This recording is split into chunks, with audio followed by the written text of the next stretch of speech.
하나님의 말씀 같이 보겠습니다. 출애굽기 14장 16절부터 31절까지 같이 교독하겠습니다. 제가 갖고 있는 성경은 구약성경 103면에 나와 있습니다.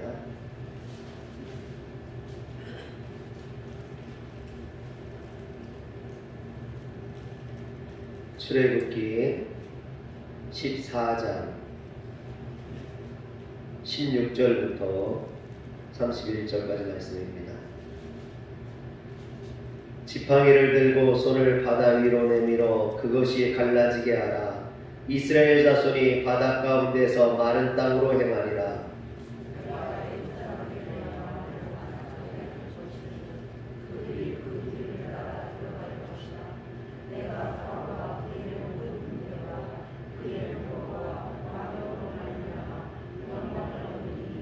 내가 바로와 그의 병거와 마병으로 말미암아 영광을 얻을 때에야 애굽 사람들이 나를 여호와인 줄 알리라 하시더니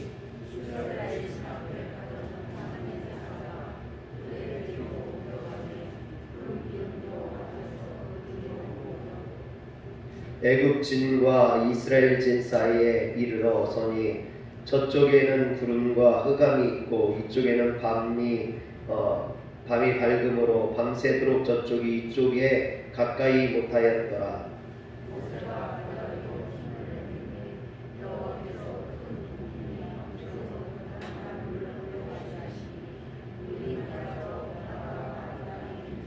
이스라엘 자손이 바다 가운데를 육지로 걸어가고 물은 그들의 좌우에 벽이 되니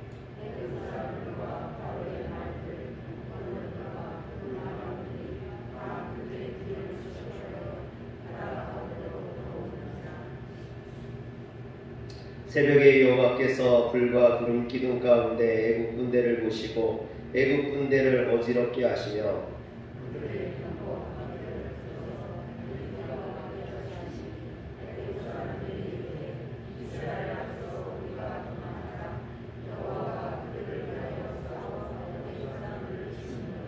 여호와께서 모세에게 이르시되 내 손을 바다 위로 내밀어 물이 애굽 사람들과 그들의 병거들과 마병들 위에 다시 흐르게 하라 하시니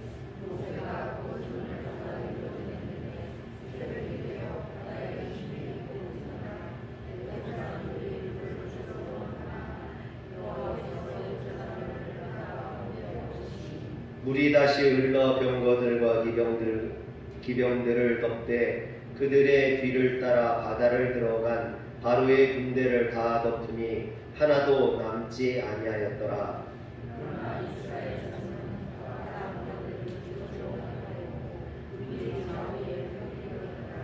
그날에 여호와께서 이같이 이스라엘을 애굽 사람들의 손에서 구원하시매 이스라엘이 바닷가에서 애굽 사람들이 죽어 있는 것을 보았더라.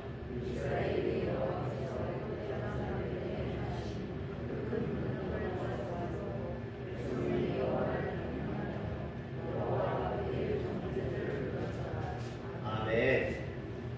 할렐루야. 오늘 말씀은 이스라엘 자손들이 출애굽 직후에 처음으로 맞게 되는 어떤 위기에 대한 말씀입니다.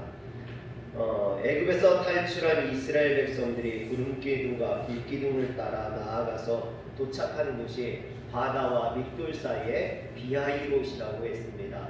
이 비하이롯 맞은편이 바로 홍해입니다.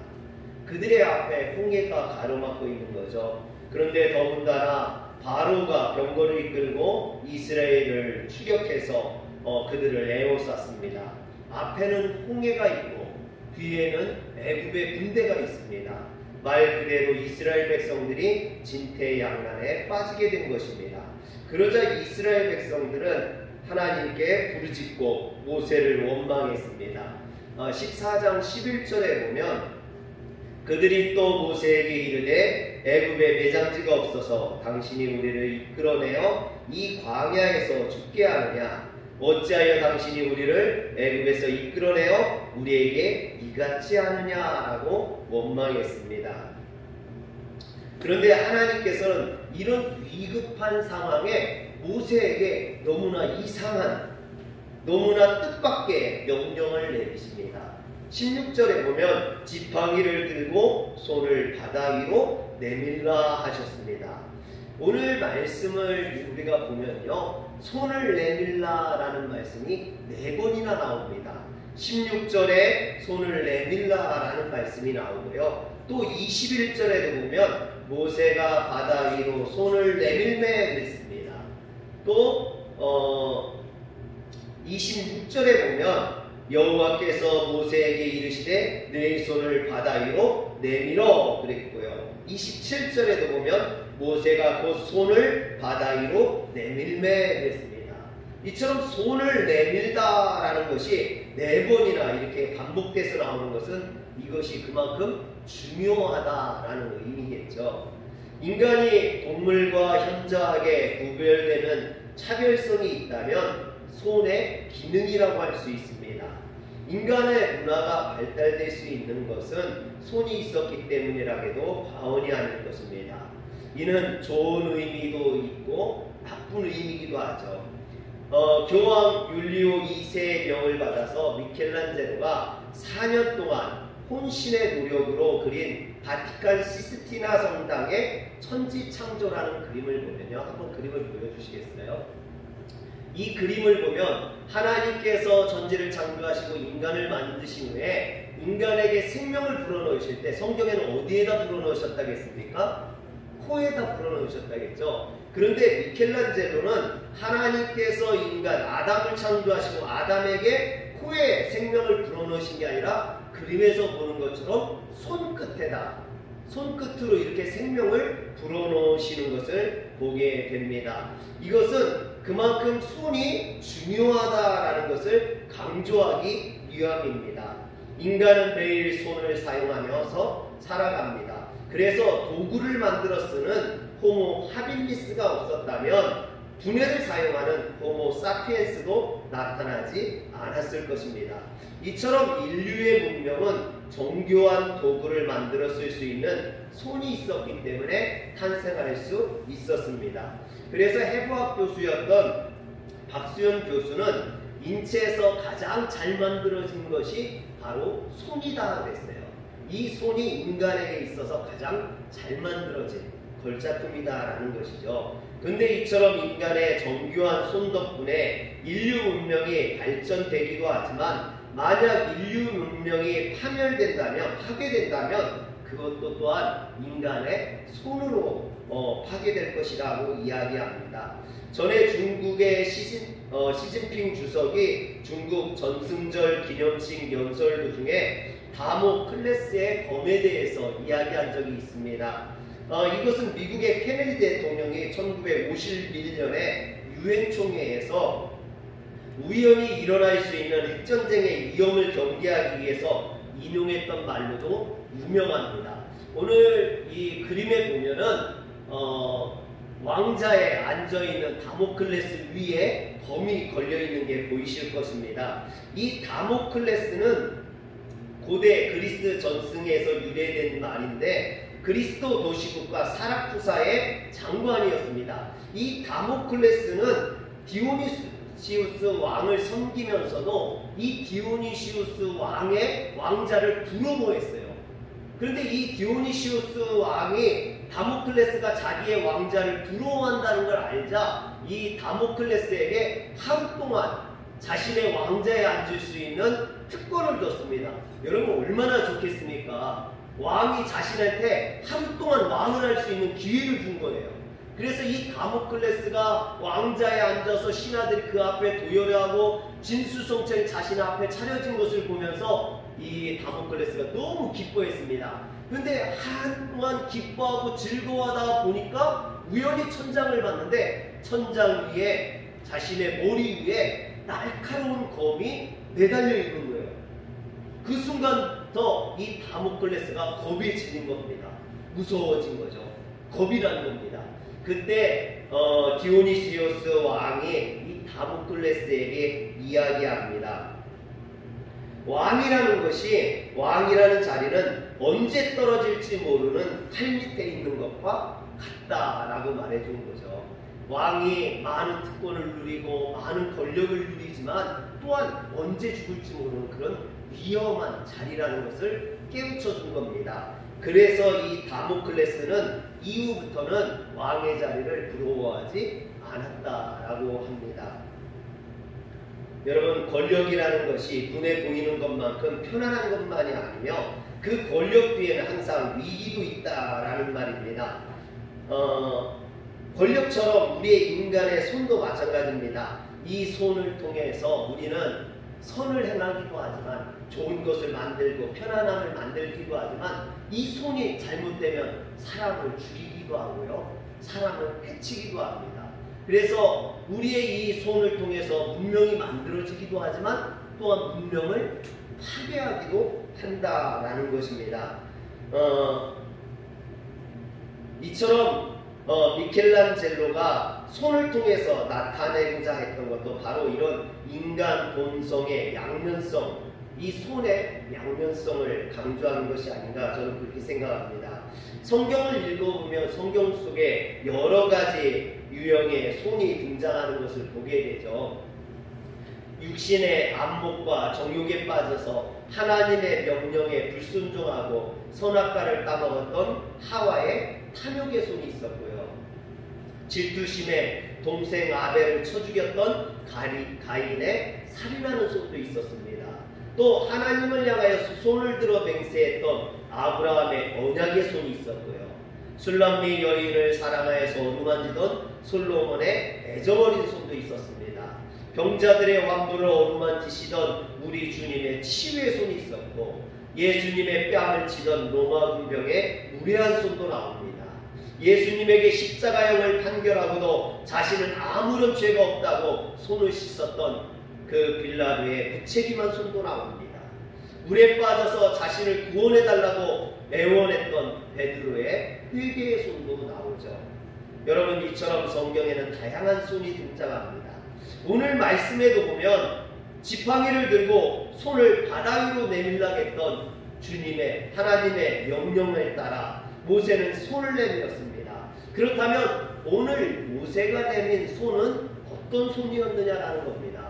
이것을 통해서 오늘 우리 성도님들과 함께 은혜를 나누고자 합니다. 첫 번째로 모세가 내민 손은 믿음의 손이었습니다. 16절에 보면 하나님은 지팡이를 들고 손을 바다 위로 내밀어 그것을 갈라지게 하라. 이스라엘 자손이 바다 가운데서 마른 땅으로 행하리라 하셨습니다. 그런데 저는 이 말씀을 읽으면서 만약 하나님이 모세가 아닌 여기 있는 저에게 또는 여러분들에게 이런 명령을 내리셨다면 과연 우리는 어떻게 했을까? 지금 이스라엘 백성들 전체가 다 쳐다보고 있습니다. 바다를 향해서 손을 내밀어서 그 바다를 가르라고 하나님이 명령하셨습니다. 그런데 만약에 그 바다가 갈라지지 않는다면 어떻게 될까? 제가 이런 생각을 하다가 예전에 제가 온양에서 천목회를 하던 때 한 가지 일이 생각났습니다. 집에 있는데 권사님 며느리한테 전화가 왔어요. 그 어머니가 지금 위독하신데 와서 기도해 주세요. 아니, 위독하면 119를 불러서 병원을 가야 될 거 아닙니까? 그래서 제가 막 급하게 갔더니요, 방에 권사님이 누워 계시고 그 옆에 아들, 며느리, 손자, 손녀 다 앉아있는 겁니다. 저한테 기도해달라는 거예요. 그런데 주변에 있던 그 아들이나 며느리나 교회 안 다니는 그 아들, 며느리가요, 새로운 전도사님이 목사 받은 목사가 어떻게 하나님을 이렇게 쳐다보고 있는 거예요. 근데 제 마음속에 하나님께서 손을 얹어 기도하면 낫게 해주시겠다라는 확신이 드는 겁니다. 그리고 제가 이렇게 딱 손을 안 들어가는데요, 그때 불현듯 제 마음속에 무슨 생각이 드냐, 안 나오면 어떡하지? 만약에 손을 얹었는데 아무 역사가 안 일어나면 어떻게 되나? 지금 안 믿는 며느리하고 아들이 보고 있는데, 사람들이 보고 있는데, 이 자리에서 손을 얹어서 기도했는데 아무런 역사도 안 일어나면 어떻게 해야 되지? 그런 생각이 막 드니까요. 손을 얹어서 기도하기가 갑자기 두려워지는 거예요. 그래서 제가 머뭇거리고 있는데 그 아파서 누워있던 권사님이 그러는 거예요. 목사님이 손을 얹어서 기도해 주면 나을 줄 믿습니다. 그러는 거예요. 할렐루야. 그래서요, 제가 용기를 내서 손을 얹고 기도를 했습니다. 여러분, 그랬는데 그 권사님이요, 나았어요. 할렐루야. 안 했지 마세요. 나았다니까요. 여러분, 제가 얼마나 두렵고 떨렸겠습니까? 처음 손을 얹어서 기도하는데. 그런데 제가 그때 깨달은 게요, 그분을 치료하고 고치시는 건 제 능력이 아니라는 거예요. 저는 손을 얹어서 기도할 뿐이라는 거예요. 그분을 낫게 하시고 치료하시는 분은 하나님이시라는 거죠. 이건 주님의 능력이지 내 능력으로 하는 게 아니라는 겁니다. 그러므로 내가 두려워하고 겁낼 필요가 없는 거예요. 나는 담대하게 손을 얹고 선포만 하면 되는 겁니다. 역사하시는 분은 하나님이시기 때문에. 여러분, 그런데요, 처음 안수할 때 얼마나 두려웠는지 모릅니다. 그리고 그 경험이 쌓이고 나니까요, 이제는 제가 두려워하지 않아요. 왜? 내 능력이 아니라는 건 아니니까. 하나님께서 하신다는 건 아니니까. 나는 선포만 하면 되는 거니까. 여러분, 모세도 마찬가지 아니었겠어요? 사람들 앞에서 손을 얹어서 지금 손을 내밀어서 홍해를 갈라야 되는데 그게 자신의 능력이라고 생각했다면 손을 내밀기가 두려웠을 거예요. 그러나 그것이 내 능력이 아니라 하나님의 능력이기 때문에 담대히 손을 내밀 수 있었는 줄 믿으시길 바랍니다. 손을 내밀어 홍해가 갈라지는 이 시험, 여러분, 만약에 모세가요, 이것이 사람들 앞에서가 아니라면 혼자서 몰래 연습을 했을 것 같아요. 밤에 바다에 나가가지고 바다에 갈라져라 여러분, 저도 안수를 그 권사님 와서 해달라고 하지 않고 그랬다면 집에서 연습이라도 했겠죠. 안수를 이렇게 해야 되나? 아니면 이걸 세게 눌러줘야 되나? 여러분, 그런데 그것이요, 연습해서 되는 게 아니라는 거죠. 홍해도 갈라지는 건 연습해서 되는 게 아니라는 겁니다. 하나님의 명령에 따라 하는 거죠. 지금 당장 백성들이 보는 앞에서 손을 내밀어 홍해를 갈라야만 했습니다. 그런데 백성들 앞에서 손을 내밀었는데 홍해가 갈라지지 않으면 어떻게 됩니까? 모세가 망신을 당하는 거죠. 백성들의 지도자로서 권위를 잃어버리게 될 것입니다. 그런데 모세는 손을 내밀라는 하나님의 명령에 순종해서 손을 내밀었습니다. 그랬더니 홍해가 갈라졌다는 거예요. 할렐루야. 이처럼 모세가 하나님을 신뢰하고 그 말씀을 믿었기 때문에 홍해가 갈라졌던 것입니다. 그래서 여러분, 홍해는 믿음으로 가르는 거예요. 할렐루야. 홍해는 다른 걸로 가를 수 없습니다. 홍해를 가르는 건 믿음이라는 거죠. 하나님 말씀에 순종하는 믿음. 히브리서 11장 19절에 보면, 그래서 믿음으로 그들은 홍해를 육지같이 건넜으나 믿음으로 건넜다라고 이야기를 합니다.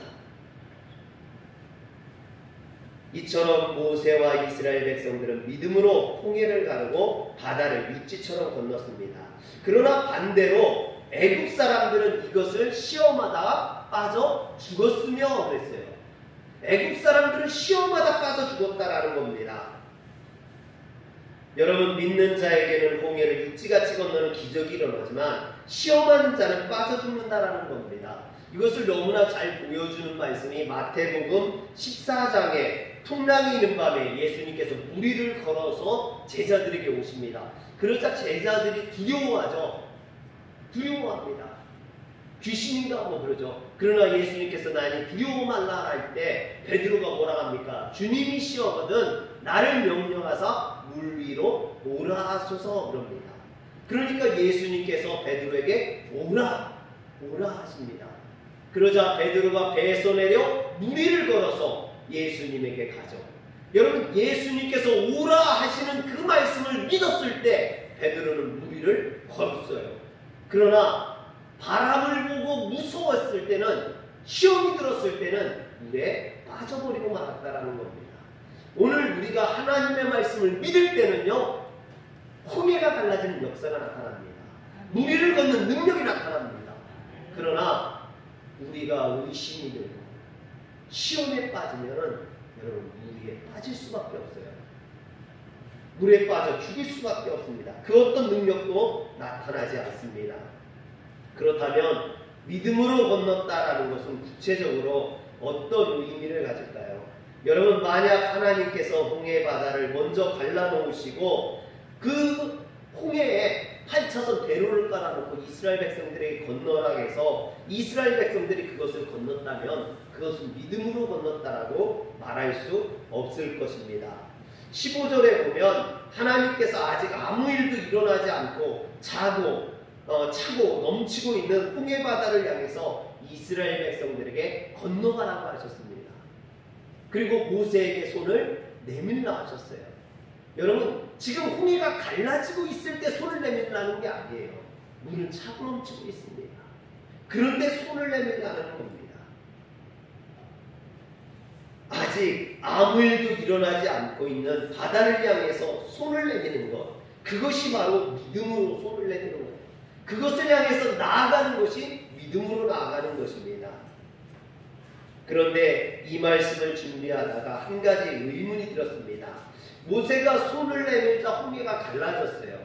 그렇다면 홍해가 갈라진 이후에 모세는 계속해서 손을 들고 있었을까요? 아니면 손을 내렸을까요? 저는 그게 의문이 든 거예요. 모세가 손을 내밀어서 홍해가 갈라졌는데 갈라지고 난 다음에 금방 내렸을까? 아니면은 그것을 이스라엘 백성들이 건널 때까지 들고 있었을까?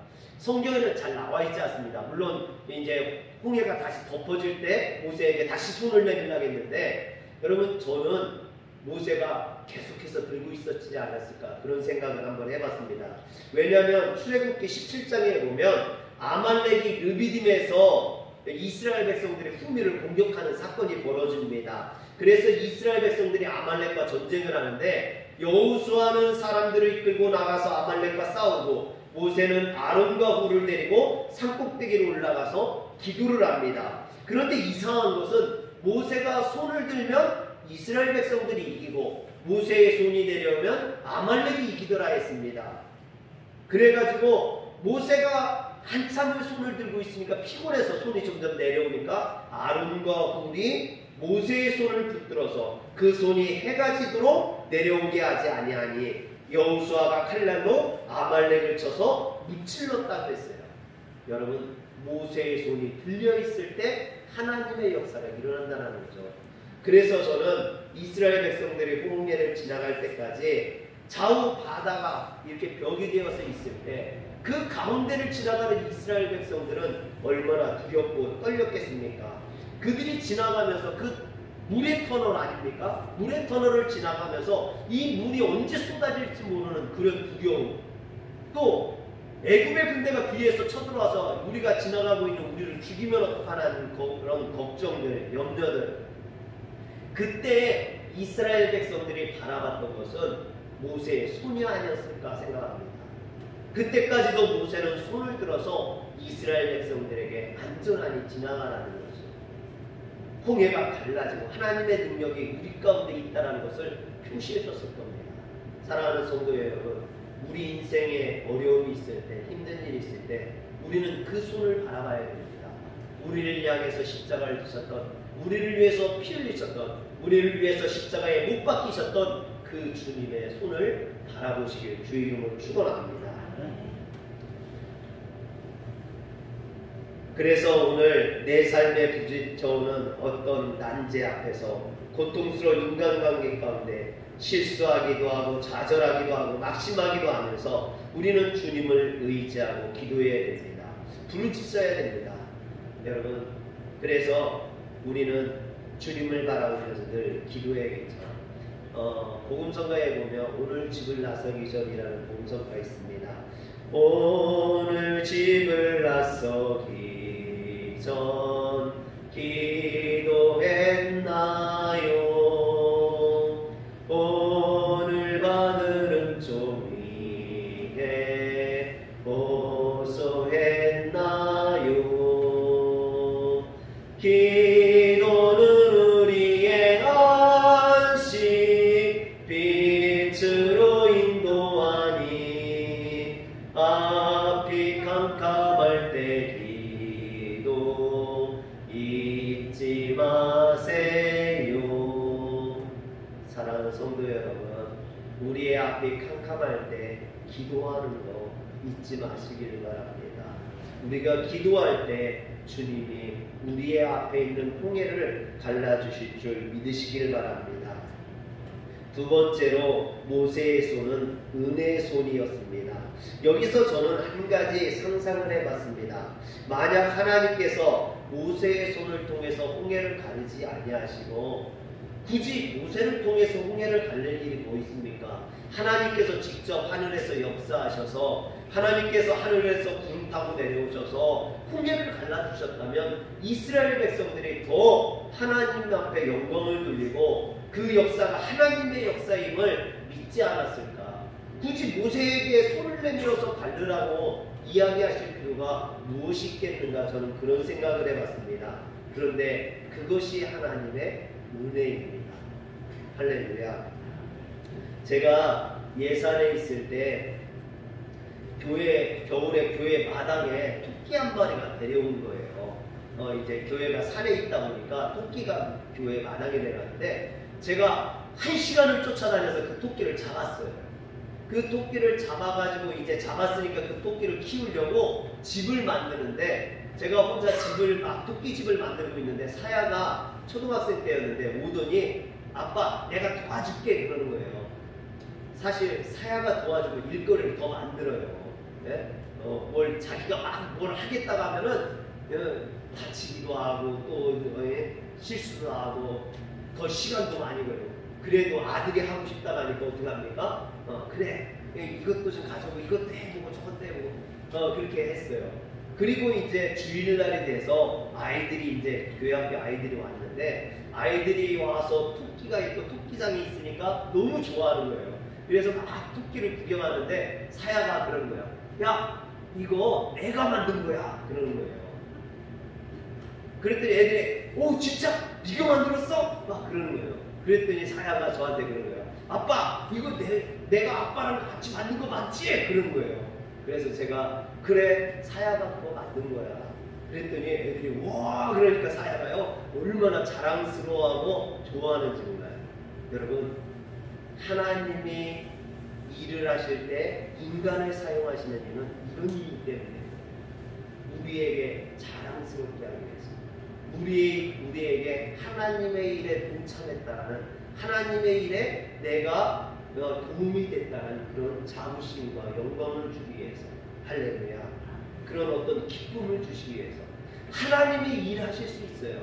하나님께서 혼자 일 다 하실 수 있어요. 그럼에도 불구하고 하나님은 언제나 사람을 통해서 역사하십니다. 사람을 부르시고요. 그 사람을 통해서 역사하시기를 원하시는 줄 믿으시길 바랍니다. 또한 우리가 이 모세처럼 하나님 앞에 쓰임 받을 때 내가 했다는 기쁨을 가질 수 있고 자랑스러워할 수 있습니다. 사랑하는 성도 여러분, 여러분들이 하나님의 일에 동참함으로 그 기쁨에 참여하시길 주의 이름으로 축원합니다. 사실 모세가 홍해를 가른 것이 아닙니다. 모세는요 단지 손을 내밀었을 뿐이에요. 여러분 바다를 가른 것은 하나님이십니다. 그러나 이 일을 통해서 하나님은 모세를 영광스럽게 하신 것이죠. 그러나 이 일을 마치 자기가 했다고 착각해서 모세가 자기의 능력이라고 주장했다면 그것은 잘못되는 것이겠죠. 모세는 그러나 여러분 자신이 했다고 말하지 않았습니다. 모세는요 이것이 하나님께서 하셨다라고 노래를 합니다. 15장에 보면 이제 모세의 노래가 나와요. 그런데 15장 6절에 보면 모세가 뭐라고 이야기하냐면 여호와여 주의 오른손이 권능으로 영광을 나타내시니이다. 여호와여 주의 오른손이 원수를 부수시니이다. 이 말은 뭐냐면요 여호와께서 하나님께서 홍해를 갈라주셨고 하나님께서 애굽의 군대를 멸하셨다 이 이야기예요. 그런데 여기에 보면 오른손으로 하셨다라는 말을 두 번이나 반복하고 있는 것을 보게 됩니다. 하나님께서 오른손으로 하셨다라는 겁니다. 그렇다면 왜 하나님이 오른손으로 하셨다고 하느냐? 요즘 정부에서 차별금지법이라는 것을 국회에서 통과시키려고 하는데 기독교 단체에서 그것을 계속해서 지금 막고 있어요. 여러분, 만약에 이 법이 통과되면요, 하나님께서 오른손을 하셨다, 이것도 왼손을 차별하는 게 됩니다. 흔히 남자들은 파란색, 여자들은 분홍색 이렇게 이야기하지 않습니까? 이것도 남녀 차별이 돼요. 저희 소연이가 어렸을 때 막 여자애가 창문 위에 올라가고 그러면은, 야, 너 여자가 그러면 안 되지! 여러분, 이것도 남녀 차별이 돼요. 성경에서 동성애를 하지 말라는 것도 동성애를 차별하는 것에 대해서 범죄가 됩니다. 또 남자들이 여자들에게 양보해주면서 말하는 레이디 퍼스트, 이것도 남녀 차별이 됩니다. 성경에서 오른손은요, 사실 힘의 상징입니다. 일반적으로 사람들은 오른손이 왼손보다 강하고 남자가 여자보다 강하게 되어 있습니다. 그래서 오른손으로 하셨다라는 것은 하나님의 권능을 나타내는 상징적인 표현입니다. 마찬가지로 동성애를 하지 말라는 것도 하나의 상징적인 표현입니다. 성경에서 보면 가장 타락한 사회의 모습을 보여줄 때 동성애를 하는 모습, 남자가 남자와 여자가 여자와 그런 동성애를 하는 모습이 나타납니다. 그래서 성경은 이런 타락한 세상이 되어서 하나님의 심판을 받아 멸망하지 않기 위해서, 그것을 막기 위해서 상징적으로 동성애를 금지하고 있는 것이지, 그게 동성애자를 차별하기 위해서 하는 말이 아니라는 거죠. 어떤 상징적인 의미를 금지하는 것, 그것은 참 뭐라고 말할 수가 없습니다. 이처럼 홍해를 가른 것은 모세의 손이 아니라 하나님의 능력이었음을 나타내기 위해서 하나님의 오른손으로 하셨다, 하나님의 권능으로 하셨다라는 것을 나타내죠. 모세는 하나님의 말씀에 순종해 손을 내밀었을 뿐입니다. 그랬더니 하나님께서 일하셨습니다. 그분의 권능의 오른손으로 홍해를 갈라주셨습니다. 이처럼 우리가 하나님의 말씀에 순종할 때, 순종의 손을 내밀 때 하나님께서 은혜로 역사하심을 믿으시길 바랍니다. 세 번째로, 모세의 손은 기적의 손이었습니다.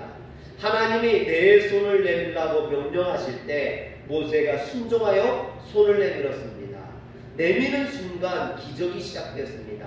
그런데 우리는 홍해가 갈라진 것만 기적이라고 생각할 때가 많습니다. 그러나 오늘 말씀에 보면요, 홍해가 갈라진 것 말고도 기적들이 여러 가지가 있습니다. 출애굽기 14장 19절에 보면 이스라엘 진 앞에 가던 하나님의 사자가 그들의 뒤로 옮겨가매 구름 기둥도 앞에서 그 뒤로 옮겨 했습니다.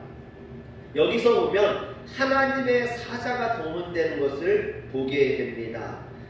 사자만 가는 것이 아니죠. 그 순간 구름 기둥도 뒤로 갑니다. 여러분, 하나님께서는 이처럼 동원하시는 걸 좋아하셔요. 뭘 동원하십니까? 요나를 위해 큰 물고기를 동원하시죠. 이처럼 하나님께서는요, 우리를 돕기 위해서 필요한 모든 것들을 동원하십니다. 할렐루야. 오늘 이스라엘 백성들을 지키고 보호하기 위해서 하나님의 사자를 동원하시고 구름 기둥을 동원하세요.